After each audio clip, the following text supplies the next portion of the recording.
On Maple Avenue stood the Thornfield home, a Victorian treasure with gingerbread trim and a wraparound porch where children once gathered for lemonade on warm afternoons. For 47 years, that house was more than timber and paint. It was the heartbeat of Edgar and Miriam's family. Edgar had restored every inch with his own hands, while Miriam raised their 3 children within those walls. Jasper, the dependable firstborn, built his life around hard work. Daniel, the daring middle child, gave his life serving his country when his transport was shot down. Rebecca, their artistic daughter, married an Australian diplomat and drifted farther and farther away until her visits vanished into rare video calls. Heartbreak stacked like bricks. Daniel's folded flag on the mantel, Rebecca's absence felt in every quiet Sunday, and then Edgar's disastrous fall from the roof. A broken hip, a $45,000 surgery bill, and a lapse in insurance coverage. Prideful, he insisted they'd manage, but the timing collided with Jasper's failing furniture business, bills piling up, foreclosure notices arriving, and stress mounting. Faced with impossible choices, Miriam suggested selling the house, the sanctuary of nearly 5 decades. With tears and memories packed in boxes, they gave up their home to clear debts and rescue Jasper's from foreclosure, stepping into an uncertain future. Their journey led not to freedom, but to Jasper's guest bedroom, a room intended for short visits, not the daily rhythm of old age. Edgar's woodworking tools were boxed and pushed behind holiday decorations. Miriam's favorite chair was banished to the basement. At first, Josie, Jasper's wife, painted her smile with politeness, even hosting a welcome dinner. The grandchildren, Ivy and Finn, rushed into their grandparents, arms with joy, craving stories, birdhouses, and cookies shaped with smiling faces. For brief moments, warmth softened the sacrifice, but cracks widened quickly. Josie whispered on her phone about never signing up for a multi-generational household. She policed their meals, limited Edgar's food with comments about metabolism, switched Miriam's milk to almond with warnings about memory decline, and exiled Rusty, their loyal retriever, to corners of the house. Subtly, then blatantly, the message was clear. They were burdens. Jasper offered weak defenses, but his silence surrendered to Josie's sharp control.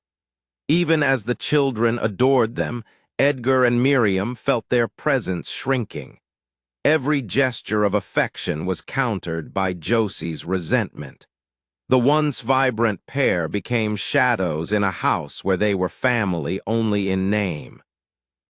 The first real fracture came one night at 3 a.m. when Edgar tripped over one of Josie's throw rugs, crashing to the floor in pain. Jasper rushed in, but Josie's face revealed something colder than concern, an agenda. The next day, she arranged a home assessment, framing Edgar's accident as proof of their fragility.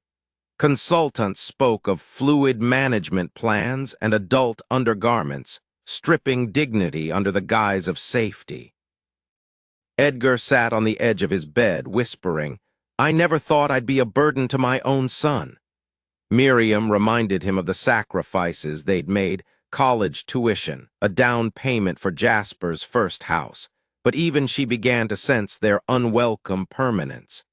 Invitations to outings no longer included them, conversations silenced when they entered rooms, and the grandchildren's innocent questions. "Mommy, why do you make faces when Grandma hugs me?" cut sharper than any accusation. The pattern hardened. They timed their footsteps to avoid Josie, whispered when she wasn't home, and clung to the fleeting joy of helping Ivy with homework or fixing Finn's toys. But the truth was undeniable. They were being erased, one passive-aggressive gesture at a time. 5 months in, Miriam overheard the conversation that confirmed her worst fears. From the kitchen below, Josie pressed Jasper. "They've been here long enough. There are senior communities, care facilities. We need our space back." Jasper tried to defend them, reminding her that his parents had sold their home to save his. But his voice carried exhaustion, not conviction. Josie pressed harder: government programs, Medicaid, appropriate care levels. That night Miriam told Edgar, and his sigh carried decades of weariness. "Maybe she's right," he said. "Not about sending us away, but about this not working." Still, they had no money, no home, and no real options. Yet worse was coming. Days later, through a vent near their bed, they overheard Josie and Jasper plotting with chilling clarity. Josie had already spoken to their doctor, compiling notes about Edgar's depression and Miriam's memory lapses. She had contacted a lawyer, preparing a competency hearing to declare them legally unfit, seize control of their pension, their insurance payout, and their social security. Miriam and Edgar lay frozen, hands clasped tight, realizing the truth. They weren't just unwelcome, they were targets of financial exploitation disguised as care. Elder abuse was no longer a whisper in the shadows. It was at their door. The decision to flee came swiftly. Prideful Edgar, who had built a life on independence, declared he'd rather sleep under bridges than be declared incompetent by his own daughter-in-law. Quietly, with calculated caution, they prepared. Miriam sold her last pieces of jewelry through her quilting circle. Edgar withdrew hidden stipends from the library. They inventoried medications, mapped bus routes, and crafted parting gifts for the grandchildren. Cookies for Ivy, a carved wooden bird for Finn.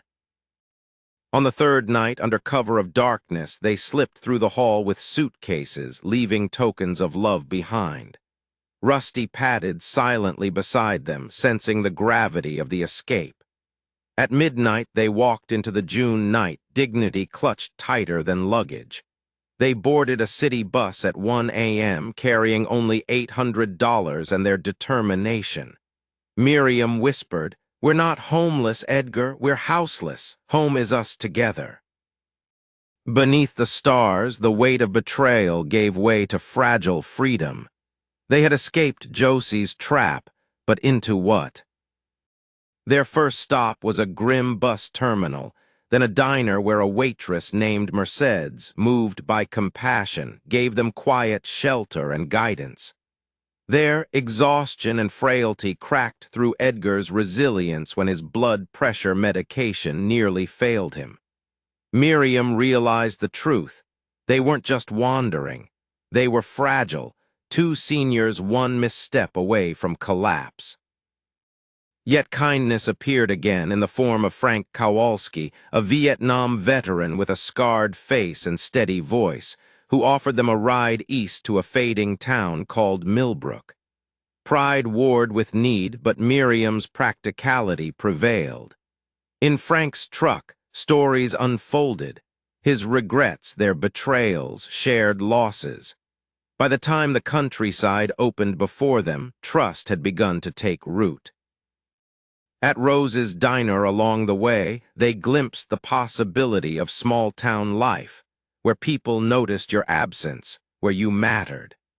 Frank, watching them with soldier's clarity, canceled his own mother's assisted living placement after realizing dignity was worth fighting for. In their brokenness, Edgar and Miriam were already sparking change in others.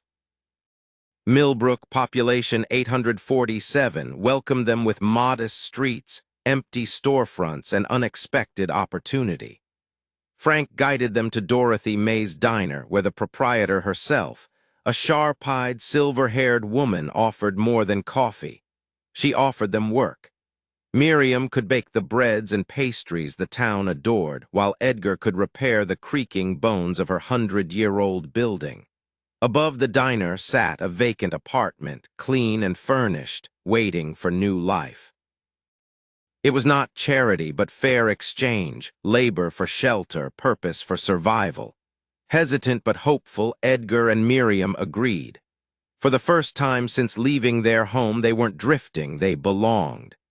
Their mornings filled with the smell of bread rising, the sound of tools fixing what others had abandoned. Dorothy May's trust grew, the town began to accept them, and Frank remained a loyal ally. In this unlikely valley, stripped of everything but their skills and dignity, Edgar and Miriam found something they hadn't expected. Purpose reborn in a place that needed them as much as they needed it. Weeks turned to months, and the couple who had been betrayed in their son's home began writing a new chapter above a small-town diner. Miriam's pastries drew smiles, Edgar's repairs earned thanks, and together they stitched themselves into the fabric of Millbrook. They were no longer burdens, no longer silenced, no longer erased. They were contributors, valued for what they could still give. Their story is more than survival. It's a reminder that dignity has no expiration date, and that even in the darkest betrayal, new beginnings can rise from ashes. To the listeners hearing this now, remember this.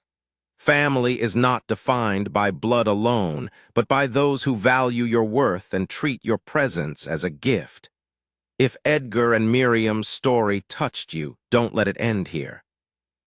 Hit that subscribe button, share this story with someone who needs to hear it, and join us again for more powerful tales that remind us of resilience, dignity, and hope.